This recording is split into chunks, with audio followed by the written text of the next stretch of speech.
Écoutez, merci beaucoup pour, cette invitation. Je vais essayer donc on s'était dit 20 minutes, hein, c'est ça, présentation à peu près et puis après ça laissera du temps pour, quelques questions-réponses. Donc chaque année, depuis 28 ans, on présente un rapport sur l'état du mal-logement. On a, traditionnellement une forme d'actualisation, d'actualité de la politique du logement. On fait le bilan, de l'action du gouvernement sur ce sujet-là. On a, pour ceux qui ne le connaissent pas et qui s'intéressent au sujet, on a à peu près 120 pages aussi où on compile toutes les analyses récentes, les derniers chiffres, sur tous les aspects, qui ont trait au mal logement ou aux politiques du logement. Donc c'est aussi une ressource, hein, si c'est pas pour être lu de A à Z, mais ça peut être utile pour vous si vous vous intéressez à la question. Et puis, chaque année, on fait aussi un zoom sur un sujet en particulier pour essayer de renouveler notre approche du mal logement.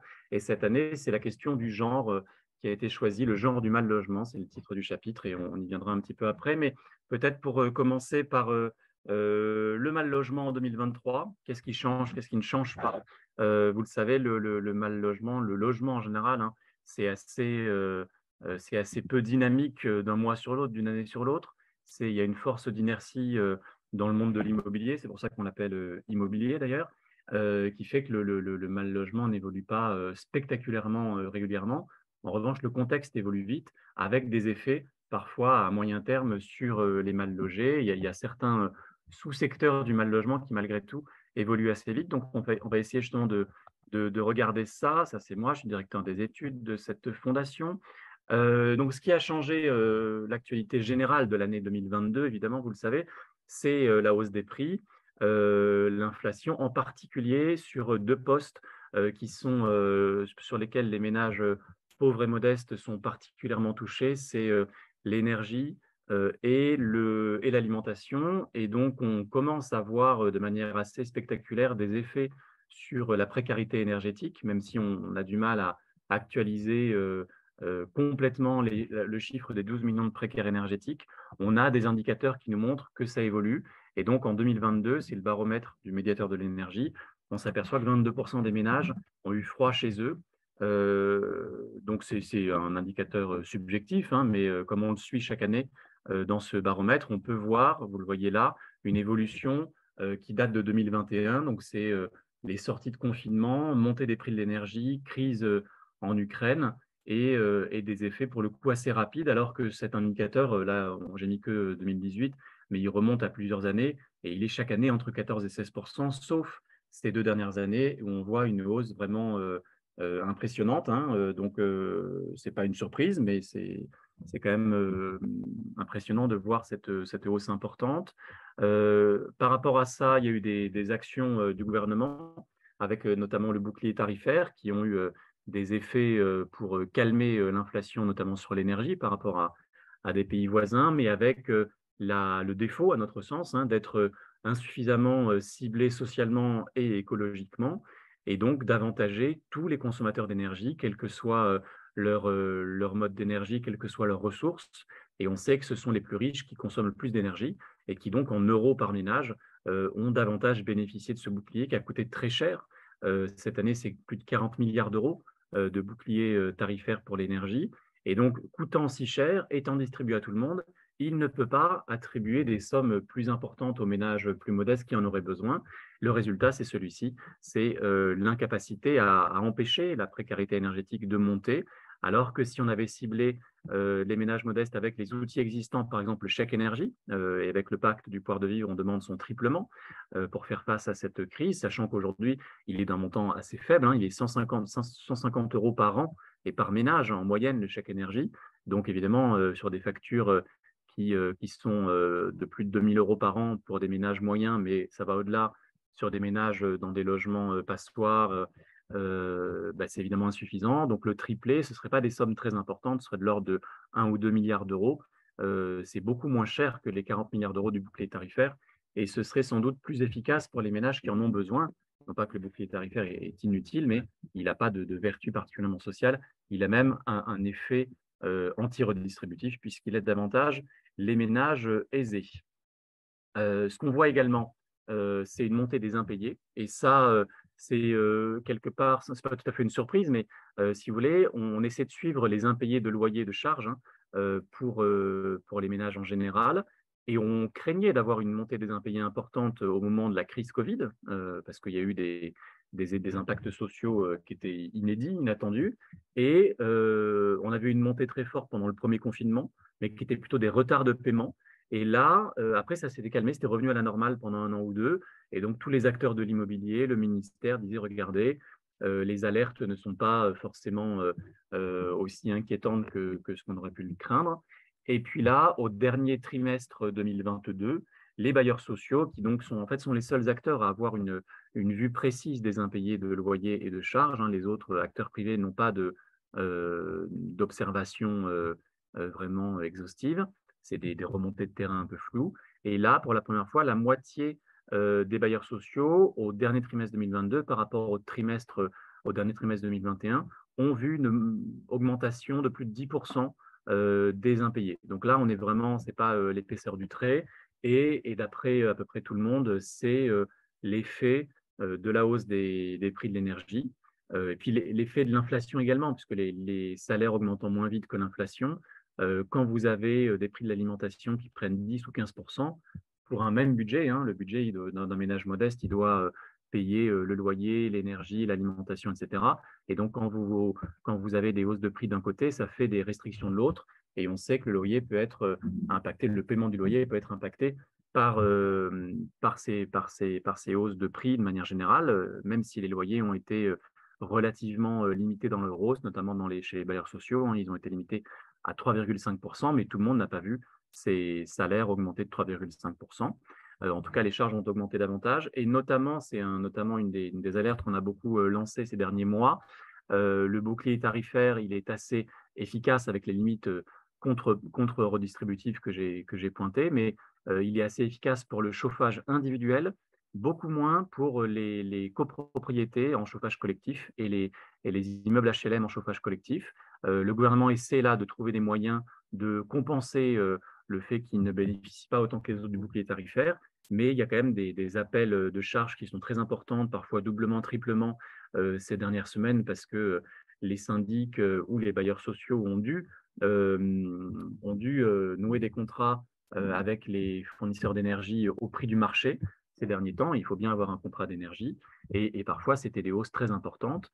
Donc là, on voit également ces derniers jours remonter dans les copropriétés, notamment dégradées, des alertes sur une montée des impayés. Et donc ça peut avoir des effets en cascade sur le mal logement, sur la santé des copros, notamment les copros qui étaient en train de voter des travaux de remise en état, notamment je pense aux grandes copropriétés dégradées, à Grigny 2, etc., où il y a vraiment des besoins importants, où l'État met au pot beaucoup, mais il faut qu'il n'y ait pas trop d'impayés de la part des copropriétaires. Et donc, ces impayés peuvent mettre à mal des plans de travaux, parfois même quand ils sont prévus depuis des années. Donc, ça nous inquiète fortement. On verra l'évolution des prix de l'énergie et des dispositifs protecteurs, plus ou moins protecteurs, et les trous dans la raquette qui restent dans ce bouclier. Mais en tout cas, c'est quelque chose qui nous inquiète. Et puis, dans ce qui a changé cette année aussi, ou ce qui va changer bientôt, c'est que cette alerte qu'on a sur les ménages menacés d'expulsion, hein, quand vous êtes en impayé, vous êtes locataire, vous êtes menacé d'expulsion à moyen terme, c'est qu'au lieu d'essayer de trouver des solutions sociales, le gouvernement, en fait, et plutôt la majorité parlementaire, cherche des boucs émissaires. Et vous avez connu, sans doute entendu parler de la proposition de loi Kasbarian-Berger, Guillaume Kasbarian, qui a été voté en première lecture à l'Assemblée, en première lecture au Sénat, qui va revenir à l'Assemblée et qui, en quelques mots, mais si vous voulez, on pourra en parler dans les questions-réponses, fait des amalgames assez choquants. On n'a vraiment jamais connu ça, hein, des reculs à ce point dans cette proposition de loi dite anti-squat, mais aussi anti-locataire. Amalgame entre le squat de domicile, qui a été beaucoup médiatisé, mais qui en fait est extrêmement rare. Squat de domicile, c'est quand on vient squatter chez vous, là où vous habitez. Vous rentrez de week-end, vous rentrez de vacances, et il y a des gens qui squattent chez vous, donc évidemment, c'est totalement illégal et déjà totalement sanctionné par une expulsion en 48 heures et par des peines de prison, hein, déjà, et des amendes, parce que squatter chez les gens, c'est vraiment un délit. Mais à partir de ce fait extrêmement rare, avec une grande malhonnêteté, il faut le dire, la majorité à l'Assemblée et les Républicains au Sénat ont étendu la sphère de la répression à des situations totalement différentes, notamment le squat de logements vacants, ce qui n'est pas pareil évidemment, hein, c'est pas autorisé, ce ne l'est pas aujourd'hui et ça ne le sera pas demain, mais il y avait une sorte de tolérance quand on squattait des logements vacants, dans le sens où il fallait passer devant un juge avec les délais de quelques semaines ou quelques mois pour en être expulsé, et puis ce n'était pas un délit, vous n'étiez pas condamné à la prison. Et là, avec la proposition de loi telle qu'elle a été votée pour l'instant, mais on ne désespère pas de la faire évoluer, si vous squattez des logements vacants, vous prenez 2 ans de prison maintenant, 2 ans de prison, et vous ne passez pas devant un juge, vous êtes expulsé en 48 heures avec tous les risques d'arbitraire aussi, hein, et d'erreur de la préfecture. Et puis, ça a même été étendu à des situations qui n'ont encore plus rien à voir, si je peux dire, c'est le squat de locaux d'activité vacants. Donc là, on parle de hangars désaffectés, d'entrepôts, de bureaux vacants. Et en fait, la majorité des squats ont lieu dans ces endroits-là parce que les squatteurs ne sont pas idiots. Ils vont là où ils ont moins de chances de se faire prendre, où ils ne vont pas se faire déloger en 2 jours et ils ne risquent pas d'être accusés de squat de domicile. Et là, on est vraiment sur des ménages très précaires. On n'est pas sur les profiteurs du système qui vont de squat en squat. C'est des gens qui sont dans une grande, grande précarité. Et on va envoyer 2 ans en prison, si la loi est votée, des gens qui vont squatter un hangar désaffecté où manifestement il n'y a pas de désagrément causé à quiconque. Donc ça, c'est quand même très inquiétant. Et puis en plus, dans cet amalgame, l'amalgame est allé jusqu'aux locataires. Les locataires qui sont donc condamnés à l'expulsion pour impayés, c'est pour ça que j'en parle ici, et qui, une fois condamnés à l'expulsion, s'ils ne partent pas d'eux-mêmes, ce qui est le cas de souvent la plupart des locataires condamnés à l'expulsion, ils attendent que la police ou les huissiers viennent les mettre dehors. Mais aujourd'hui, ce n'est pas un délit d'attendre que la police vienne vous mettre dehors. Désormais, ce serait un délit. Alors au début, c'était 1 an de prison, ça a été supprimé au Sénat, mais il y aurait toujours 4 500 € d'amende. Et on a peur que les députés rétablissent cette peine de prison, donc, qui est vraiment un délit tout à fait nouveau, hein. Enfin, jusqu'ici, être en impayé de loyer n'était pas un délit. Il y a pas la prison pour dette a été abolie il y a 150 ans. Donc là, c'est très inquiétant, notamment pour les ménages, enfin, toute cette répression. On se doute qu'il n'y a pas des juges qui vont envoyer en prison ferme des squatteurs ou des locataires en impayés, mais déjà la crainte de passer en justice à ce titre-là peut faire peur à des ménages qui vont donc s'auto-expulser ou rester à la rue plutôt que se mettre à l'abri dans des squats. Et puis, quand vous êtes condamné mais avec du sursis, si vous récidivez, puisque ce serait de la récidive, parce que en général, les personnes qui ont eu des problèmes de logement à un moment, c'est pas parce qu'ils sont condamnés à de la prison avec sursis que ça règle leurs problèmes, au contraire. Ou pour les personnes qui ont été déjà condamnées pour d'autres délits, qui sortent de prison, on sait bien que la sortie de détention est un moment extrêmement précaire du point de vue du logement. Et donc, ces condamnations pour squat pourraient lever des libérations euh, anticipées et donc pourraient renvoyer en prison des personnes qui ont déjà des condamnations pour d'autres délits. Donc, c'est quand même très inquiétant et ça commence à alerter un peu tout le monde. En tout cas, nous, ce qui nous inquiète au-delà de ces cas précis, c'est que c'est quand même la seule proposition qui est faite sur le logement aujourd'hui par ce gouvernement. Je rappelle que Macron n'en a pas du tout parlé pendant sa deuxième campagne présidentielle. Dans son programme, il y a une ligne extrêmement floue et qui n'a pas été appliquée du tout. Et donc, on a l'impression qu'ils ont renoncé quelque part à lutter contre la crise du logement et qu'ils se focalisent sur lutter contre les manifestations de cette crise avec une approche répressive qui n'est pas la bonne et qui entre aussi en cohérence avec plusieurs mesures, et notamment le record d'expulsion de bidonvilles, lieux de vie informels et grands squats qu'on a connus en 2022, d'après notre observatoire. Plus de 2000 expulsions collectives de ces lieux de vie informels, notamment à Calais et Grande-Synthe. Et donc, l'approche répressive reprend le dessus. Vous savez, il y a traditionnellement un clivage au sein de l'État, hein, entre une approche sociale qui est menée par la délégation interministérielle à l'hébergement et l'accès au logement, le ministère du Logement, qui essaie de sortir les gens, évidemment, des squats et des bidonvilles, mais par le haut, en les accompagnant vers des solutions de logement, et puis une approche répressive qui est celle du ministère de l'Intérieur, qui consiste plutôt à évacuer les occupations illégales sans se soucier forcément des solutions à proposer derrière. Et donc, ça n'aboutit qu'à précariser et reconstituer derrière les situations de squat ou d'occupation ou de bidonville.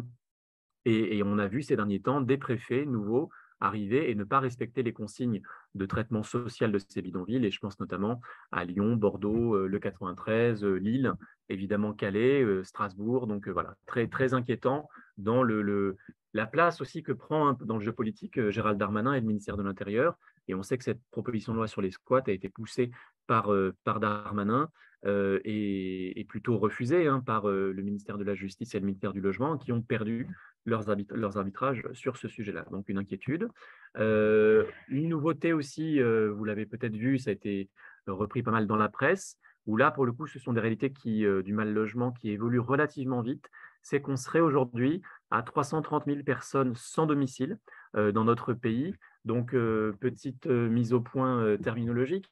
Les personnes sans domicile au sens de l'INSEE, donc on reprend ici, c'est un chiffre calculé par la Fondation Abbé Pierre, mais on essaie de se baser sur les définitions consensuelles de l'INSEE. Sans domicile, c'est des personnes qui sont à la rue ou des personnes qui sont en hébergement. Et aujourd'hui, et c'est une tendance qu'on voit depuis une quinzaine d'années, on a une augmentation quasiment de 10 000 personnes chaque année, des personnes non pas à la rue, mais des personnes hébergées. Et donc, on a un gonflement du traitement du sans-domicilisme par des solutions d'hébergement et de plus en plus d'hébergements d'urgence dans des centres d'hébergement d'urgence ou dans des hôtels, donc dans des conditions de vie qui sont très difficiles, que vous connaissez, où des familles souvent sont trimballées d'hôtel en hôtel, une semaine, 2 semaines, 3 semaines ici, à l'autre bout de la région, avec des déscolarisations, des pertes d'accès aux droits, d'accès aux soins et de grandes précarités. Et donc, ce n'est pas des bonnes solutions. C'est pour ça qu'on les considère comme des sans-domicile. Et puis, ce qui est inquiétant, c'est que cette hausse du secteur de l'hébergement, qui représente un vrai effort budgétaire de la part de l'État, donc ce n'est pas pour dire que rien n'est fait.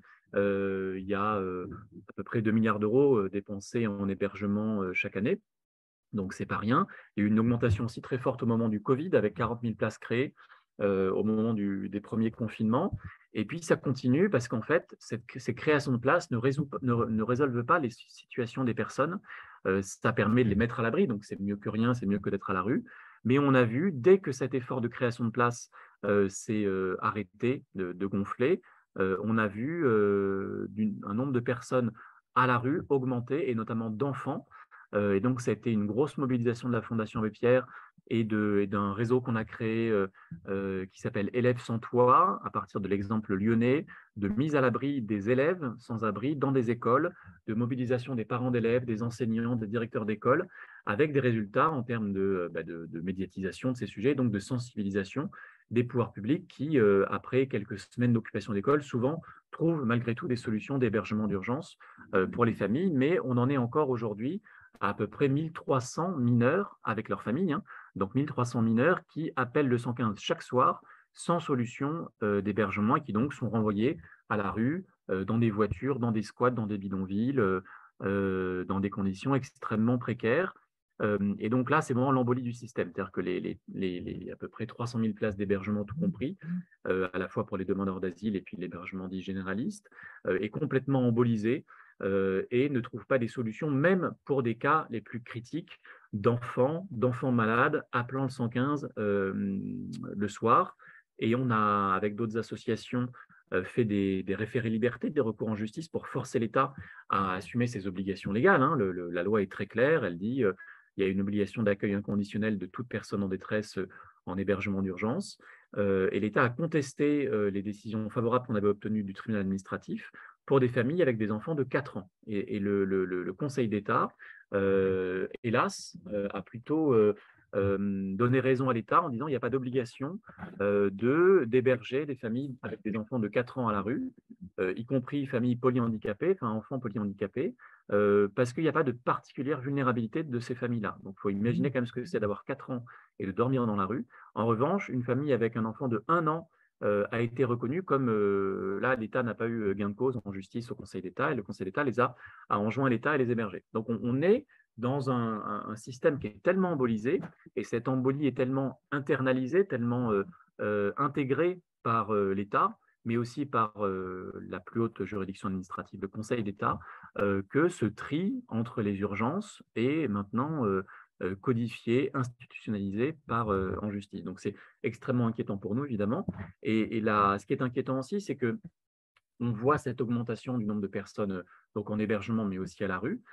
Et ce gonflement du secteur de l'hébergement est un peu antinomique avec le plan Logement d'abord, qui était ce que l'État avait mis en œuvre à juste titre, hein, d'ailleurs, avec notre soutien en 2017. C'est la slide suivante. Allez, je vais vous montrer ça. Voilà, ça avance. L'idée, c'était de dire qu'il faut en finir, en tout cas limiter le passage en hébergement d'urgence et aller vers du logement. Et donc, l'État avait mis en place un plan très ambitieux, très intéressant, avec des objectifs qu'on voit là, hein, soit d'attribution de logements sociaux aux personnes qui étaient en hébergement, aux personnes sans abri, créer des places d'intermédiation locative dans le parc privé pour essayer avec des gestions associatives de logements privés de trouver des solutions de logement aux personnes qui sont à la rue. Ouvrir des places en pension de famille, c'était aussi un objectif. Pension de famille, c'est des vrais logements. Vous y êtes des logements pérennes, vous y êtes pour longtemps, y compris toute votre vie si vous le voulez, mais c'est des logements avec semi-collectif où vous n'êtes pas tout seul, il y a un accompagnement, donc ça c'était intéressant. Logements pour les réfugiés, et puis des logements très sociaux qu'on appelle des PLAI. Et sur tous ces points, il y a eu une petite montée en puissance depuis 2017, mais on voit que ça stagne hein, dans les courbes que je vous montre et que même donc les PLAI agréés, qui sont les logements très sociaux, n'ont pas du tout décollé au cours du quinquennat. Et c'est une des grandes limites de ce plan logement d'abord, c'est qu'il s'inscrit dans une politique du logement qui, elle, est vraiment pas du tout volontariste. Et puis, ce qui nous inquiète aussi, c'est que ce plan logement d'abord, qui était intéressant dans le sens où ça a permis à des collectivités, à l'État, à des associations de se mettre d'accord sur l'idée qu'il fallait arrêter de faire toujours plus d'hébergements et aller vers du vrai logement, que les gens à la rue pouvaient accéder à du logement avec de l'accompagnement si nécessaire, mais qu'ils étaient prêts, ils étaient capables d'habiter dans des logements sans que ça crée des drames dans le quartier. Notre inquiétude, c'est que tout le monde a poussé pour avoir un nouveau plan logement d'abord, là pour le nouveau quinquennat. Et que Olivier Klein devait l'annoncer le 1er février à la Fondation Abbé Pierre. Le plan était déjà écrit, il y avait des demandes de financement franchement modestes à l'égard du gouvernement. Hein. Il y avait 44 millions de plus dans l'augmentation en 2023 du plan logement d'abord normal, déjà voté, et les services de l'État demandaient d'aller à 60 millions et d'avoir l'assurance d'une montée en puissance qui se poursuive pendant ce quinquennat.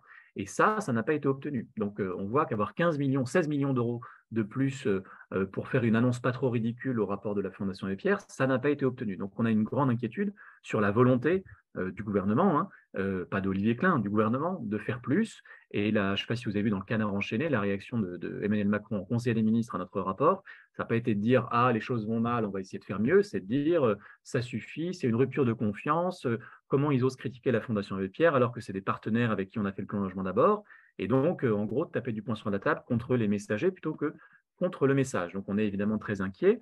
Inquiet d'autant plus que les coupes budgétaires continuent, en fait. Et c'est ça la grande limite de ce plan logement d'abord, puis de la politique du logement en général, c'est que Macron, depuis 5 ans, et ça continue, veut faire plus avec moins d'argent. Ça, c'est notamment les coupes dans les APL. Hein. Les différentes mesures de coupe, on a retenu la coupe des 5 euros en début de quinquennat, mais en fait, c'est ce qui est en bleu en bas, mais les coupes ont été beaucoup plus importantes et donc atteignent plus de 4 milliards d'euros chaque année aujourd'hui. Donc, c'est des montants absolument astronomiques. Hein. On n'a jamais connu ce type de coupe dans la politique du logement. Et donc, au détriment des allocataires APL, qui sont des ménages, je le rappelle, à bas revenus. Hein, quand vous êtes un célibataire au SMIC, vous êtes trop riche pour les APL. Donc les APL, c'est vraiment pour les personnes qui ont des très bas revenus. Et des conséquences aussi sur la production de logements sociaux. Parce que ces coupes APL ont été subies, ont été absorbées de manière contrainte hein, par les bailleurs sociaux, avec ce qu'on a appelé, ce que le gouvernement a appelé la RLS, la réduction de loyer de solidarité. Et donc, c'est une ponction pure et simple sur les bailleurs sociaux à hauteur de 1,3 milliard d'euros chaque année, et ça se poursuit encore cette année et dans les années qui viennent sans doute, hélas, avec des répercussions sur la production de logements sociaux, où là, vous voyez, en début de quinquennat, on était à plus de 120 000 logements sociaux agréés, financés, et on finit le quinquennat avec 3 années très mauvaises en dessous de 100 000. Donc, voilà, ça veut dire des dizaines de milliers de logements sociaux qui ne verront pas le jour par rapport à ce que ça aurait été si on avait maintenu le rythme des années précédentes, et d'autant plus que ce rythme était insuffisant. Il faudrait, d'après les associations, c'était d'ailleurs l'objectif officiel du quinquennat Hollande, 150 000 logements sociaux, et notamment très sociaux, qui sont ceux en bleu et en rouge là, dans ce graphe, pour commencer à répondre aux besoins. Les besoins, ils augmentent, ils sont à plus de 2,2 millions de ménages en attente de logement social et ça augmente quasiment de 50 000 ménages chaque année. Donc on voit qu'il y a un besoin pressant dans les zones tendues qui n'est pas satisfait par ces productions de logements sociaux. Et là, on est d'autant plus inquiet, et là où le contexte il change beaucoup, et c'est en lien avec la hausse des prix, c'est que donc il y a cette ponction et cette hausse de TVA sur les bailleurs sociaux qui perdure, mais en plus, en fait, ça a été plus ou moins intégrés par les bailleurs sociaux ces derniers temps. Ils n'ont pas été en faillite. Pourquoi? Parce qu'ils bénéficiaient de taux très bas. Comme tout le monde, hein, les taux d'intérêt étaient très bas. Ils se sont endettés davantage qu'avant avec des dettes plus longues. Mais ce qui change, c'est que cette année, les taux d'intérêt ont augmenté. Vous savez, les bailleurs sociaux, ils se financent grâce à la Caisse des dépôts, grâce au livret A. Et le taux du livret A a augmenté, ce qui est normal, hein, puisque l'inflation augmente. Et donc maintenant, au lieu d'avoir des taux d'intérêt, les bailleurs sociaux, quand ils empruntent de 0,5 ou 1%, ils ont des taux d'intérêt à 3%. Et ça représente 2 à 3 milliards d'euros supplémentaires de coûts pour les bailleurs sociaux. Donc c'est comme s'il y avait non seulement une RLS, la ponction d'État, mais le triple à cause de la montée des taux d'intérêt. Donc l'État est en train de voir s'il ne peut pas essayer de compenser un petit peu, mais il risque d'avoir des résultats très mauvais parce que la baisse de la production HLM, elle se concentre dans les zones tendues, là où le foncier est cher, là où c'est difficile de construire. C'est aussi la responsabilité des élus locaux qui parfois ne sont pas toujours très proactifs hein, pour faire du logement social. Mais donc, notre crainte, c'est que cette situation mauvaise empire encore dans les années qui viennent s'il n'y a pas de rétablissement. On est dans un contexte aussi où la production de logements en général n'est pas terrible, hein, vous voyez, est plutôt orientée à la baisse. Ce n'est pas la catastrophe, mais c'est plutôt pas terrible depuis ce quinquennat-là. Macron, son programme en 2017, c'était de dire on va faire un choc de l'offre, on va libéraliser le secteur du logement, on va desserrer les contraintes, les normes, etc. Bon, voilà, écoute, évidemment, ça n'a pas marché. Donc, on a quand même un déficit de logement qui est difficile à évaluer, mais dans les zones tendues, on voit bien que les prix sont très élevés et ça témoigne d'un déséquilibre entre l'offre et la demande dans un contexte démographique dynamique. Hein, où on a en France une population qui augmente. Donc voilà, je vais aller au bout de ça. Je pense s'arrêter peut-être là-dessus. C'est un graphique qui est assez parlant. Hein, c'est la baisse de l'effort public pour le logement.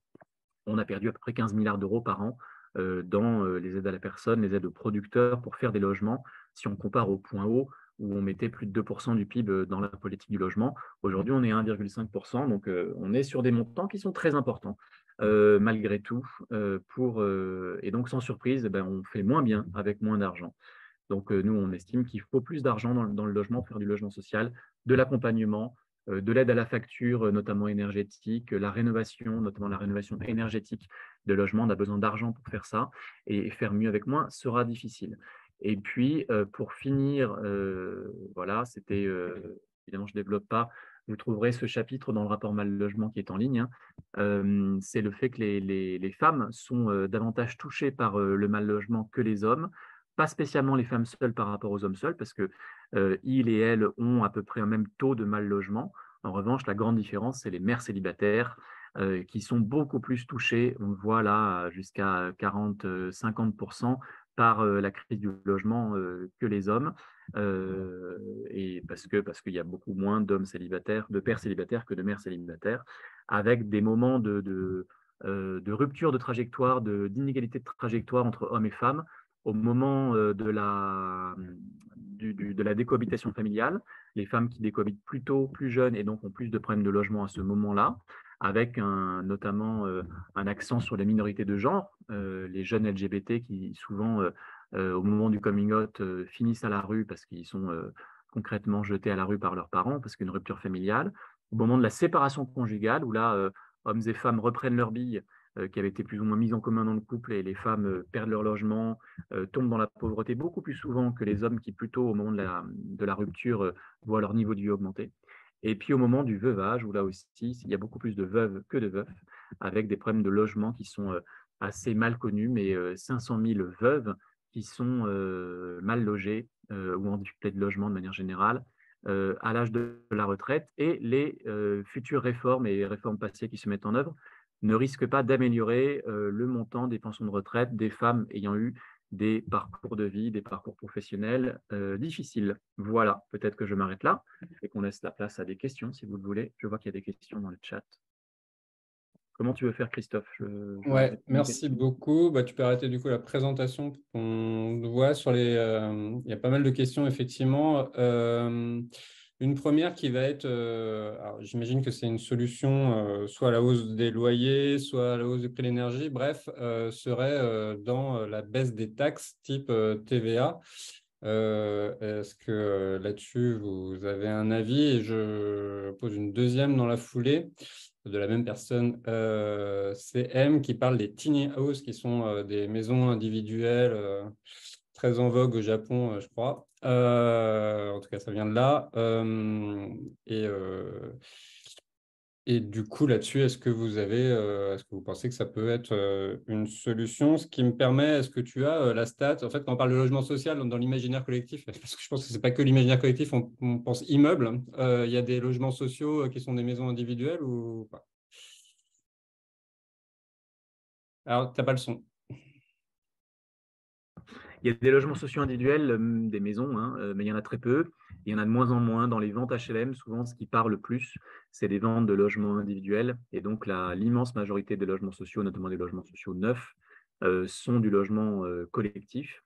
Et d'ailleurs, au passage, puisqu'il y a un débat sur le ZAN, éviter l'artificialisation, ce n'est pas les logements sociaux qui artificialisent la France, puisque ce sont des logements collectifs, et que le logement collectif représente 3% de l'artificialisation chaque année. Donc, ce qui artificialise, c'est les logements individuels et en plus les logements individuels qui sont dans le diffus, qui ne sont pas des logements. On peut faire du logement individuel relativement dense qui artificialise peu, notamment si on le fait d'ailleurs, si même pas du tout, hein, si on le fait sur des friches ou si on refait la ville sur la ville. Mais vraiment, ce qui artificialise beaucoup, en termes d'habitat, hein, l'habitat c'est la moitié de l'artificialisation, c'est le logement individuel dans le diffus en étalement urbain et pas le logement collectif HLM, qui est souvent beaucoup mieux maîtrisé. Est-ce que la baisse de TVA, ça peut être une solution? Je ne pense pas vraiment. La baisse de TVA, c'est souvent une dépense fiscale donc, qui n'est pas toujours bien ciblée, parce que c'est difficile de la cibler. Elle est bien ciblée quand elle est par exemple sur les bailleurs sociaux, parce que les bailleurs sociaux, par définition, font du logement social avec des loyers réglementés, avec des plafonds de ressources, sans faire de dividendes, de profits, de stock options, hein. C'est des acteurs à but non lucratif. Donc, baisser la TVA sur ces acteurs, ce serait une bonne idée. D'ailleurs, les seuls acteurs de l'immobilier qui ont vu la TVA augmenter, c'est les bailleurs sociaux en 2018. C'est complètement aberrant, hein, puisque Macron avait prétendu lutter contre les rentes, de l'immobilier, etc. Et les seuls qu'il a taxés au final, c'est les bailleurs sociaux qui n'ont pas de rente. Donc c'est très étonnant. Après, c'est pas très bien ciblé. Un exemple, c'est que sur la rénovation énergétique, une des dépenses publiques les plus importantes, c'est les taux de TVA relativement faibles sur les rénovations et les équipements énergétiques. Mais c'est pas très bien ciblé parce que ce qu'on essaie de faire de plus en plus, le gouvernement y compris, mais il le fait très lentement et très tardivement, c'est d'orienter les dépenses publiques vers la rénovation énergétique globale et vers un ciblage plutôt des plus modestes. Or, les baisses de TVA ne font pas ça du tout. Ils vont cibler plutôt les ménages les plus riches, qui sont ceux qui dépensent le plus pour améliorer l'habitat, et plutôt vers des simples gestes, puisqu'ils ne sont pas conditionnés à des bouquets de travaux ou à une atteinte de performance énergétique minimale. Donc, ce n'est vraiment pas, je pense, les meilleurs outils. En revanche, avoir une TVA et puis des impôts de manière générale un peu redistributifs permet d'avoir de l'argent public pour subventionner des acteurs, des ménages, des travaux précis en fonction de critères publics, sociaux, environnementaux plus ciblés. Après, est-ce que les tiny houses, c'est une solution? C'est Lyon qui a beaucoup médiatisé ça pour des personnes à la rue. Les modèles à Lyon sont plutôt intéressants, hein. Il n'y en a pas énormément, donc il y a une surmédiatisation de ce type de solution un peu artificielle parce qu'on a l'impression que c'est nouveau, mais bon, en fait, les ménages à la rue ou en hébergement, ils aspirent à avoir des logements un peu comme tout le monde, hein, pas forcément des trucs expérimentaux, pilotes, etc. Mais bon, les tiny houses de Lyon sont plutôt agréables et sympathiques. Après, il faut voir ce que ça devient dans 5 ou 10 ans, hein. C'est comme souvent, c'est comme les containers. On fait du pas cher et du rapide. Et en réalité, parfois, ce n'est pas toujours la meilleure des idées.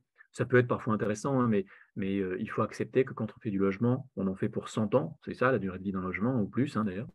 Et donc, il faut du foncier constructible. Il faut respecter les règles d'urbanisme, les règles de concertation avec le voisinage. Ça prend un peu de temps, mais à la fin, c'est moins cher à l'échelle de 3-4 générations, plutôt que des trucs faits un peu dans l'urgence. En gros, on crève un peu de solutions d'urgence bricolées, alors que ce qui marche, c'est des vrais logements. Alors, il y a d'autres questions. Christophe, tu Ouais, veux que alors, on n'a plus que 5 minutes du Eh coup. oui. Je vais faire un bloc. Une question sur le droit au logement opposable qui a longtemps été considéré comme une loi de papier. Est-ce que ça, tu peux nous dire où ça en est, si ça, voilà, ça fonctionne ou pas? Et il y a une question sur l'augmentation des coûts de matériaux dont il semble, j'ai pas fait trop fait gaffe, mais dont il semble qu'ils n'ont pas forcément été pris en compte dans les projections des montants à investir, notamment dans le coût de nouveaux logements. Est-ce que ça, vous le prenez, vous allez le prendre en compte? Euh, et après, une question sur le non-recours, si tu as le temps, mais on n'a pas beaucoup de Ouais, temps. ouais, ouais. Alors, le DALO, droit au logement opposable, qui date de 2008, à la mise en œuvre, c'est une bonne loi, hein. C'est bien parce que ça permet de faire valoir un droit au logement effectif avec un recours pour faire condamner l'État. Et donc, pour pas mal de ménages, quand même, ça marche. Notamment des ménages qui étaient oubliés et qui se voient attribuer un logement social. Après, ça ne marche pas suffisamment. Il y a à peu près 80 000 ménages qu'on appelle des naufragés du DALO qui attendent un logement, qui ont fait condamner l'État et qui parfois attendent depuis 5 ans, 10 ans. Et donc, ce qui ne marche pas dans cette loi, ce qui ne marche pas suffisamment, c'est que maintenant, il faut des obligations de reloger qui soient adressées à des acteurs précis. L'État, sur son contingent d'attribution de logements sociaux de l'État, c'est à peu près un quart des attributions, fait le travail à peu près pour reloger les DALO. En revanche, Action Logement, sur son contingent, ne fait pas le travail, à part un peu en Ile-de-France. Les communes, sur leur contingent, ne font pas le travail, et les bailleurs sociaux non plus. Et donc, il y a une loi depuis 2017 qui vient leur fixer des objectifs précis qu'ils ne respectent pas et il ne se passe rien. Voilà, il n'y a aucune contrainte, aucune sanction. Donc, il faut aller vers des choses un peu plus coercitives. On parle, nous, d'une loi SRU des attributions de logements sociaux. La loi SRU, c'est sur la production de logements sociaux. Et il faut aussi forcer tous les acteurs de l'attribution HLM à respecter leurs obligations. La hausse des prix des matériaux, c'est une réalité qui va vraiment bouleverser, en tout cas si ça ne bouge pas, le secteur de la construction. Il faut le prendre en compte. Ce n'est pas le cas encore pour l'instant dans les aides de l'État. Et dans la chute de la production HLM, c'est aussi, avec les taux d'intérêt qui augmentent, une des craintes, hein, c'est que les taux d'intérêt augmentent, le coût de construction augmente, le nombre de fonciers disponibles baisse. Donc, franchement, on est dans un moment difficile et il faut qu'il y ait des aides publiques pour passer ce cap-là. Tout simplement, sinon, il y en aura moins et ce n'est pas les bailleurs sociaux qui vont en pâtir, c'est les locataires HLM actuels ou futurs. Et donc, il faut accepter que c'est plus cher de construire aujourd'hui, pour des raisons à la fois géopolitiques, mais aussi physiques, hein, la pénurie de matériaux, avoir des matériaux biosourcés, recycler les matériaux, pas trop utiliser de foncier. Tout ça, c'est des contraintes réelles, quoi, qui ne sont pas inventées ou conjoncturelles. Et donc, ça coûte plus cher de bien construire. Et il faudra, et de bien payer les artisans, les ouvriers qui vont le faire. Et donc, il faut accepter d'en mettre le prix pour que, même si on construit moins de logements en tout en France, la part du logement social ne soit pas affectée. Si on construit moins de résidences secondaires, ce n'est pas très grave. Si on construit moins de logements sociaux, là, en revanche, on a un petit souci. Est-ce qu'il y avait d'autres questions? Oui, il y en a d'autres.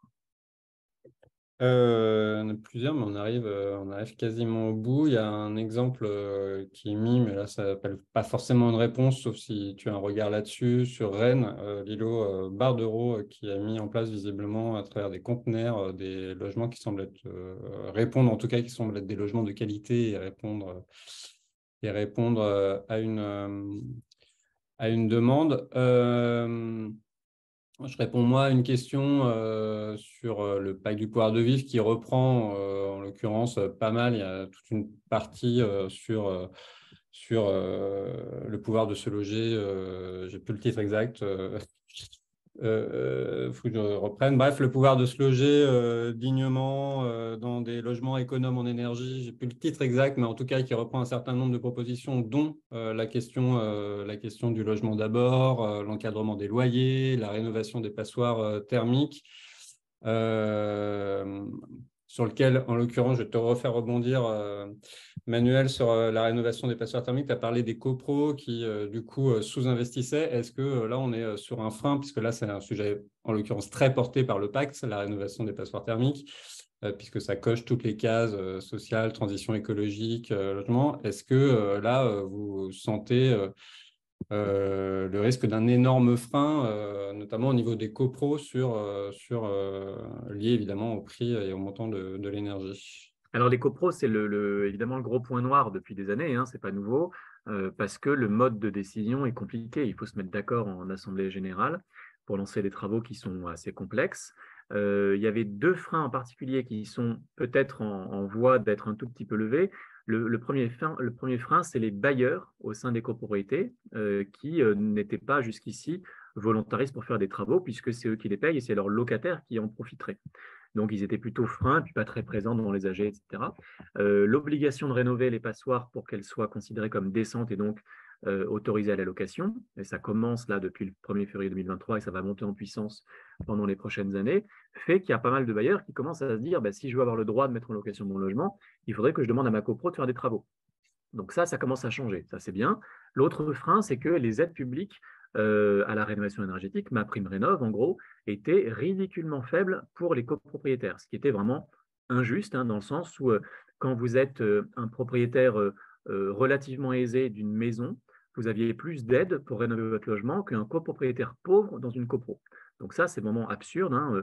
En gros, les aides dans les copros, c'était quelques milliers d'euros, 2 000, 3 000 euros, en fonction des cas, pour faire des travaux qui coûtent 20 000 euros par personne, quand ils sont un peu ambitieux, ou plus, hein. Parfois beaucoup plus même. Et donc ça, c'est en voie d'être un petit peu levé dans le sens où le forfait a été un peu revalorisé, mais c'est encore très loin du compte. Et puis, il y a un besoin d'accompagnement des copros parce que c'est compliqué de mener des chantiers de ce type-là avec du tiers financement, etc.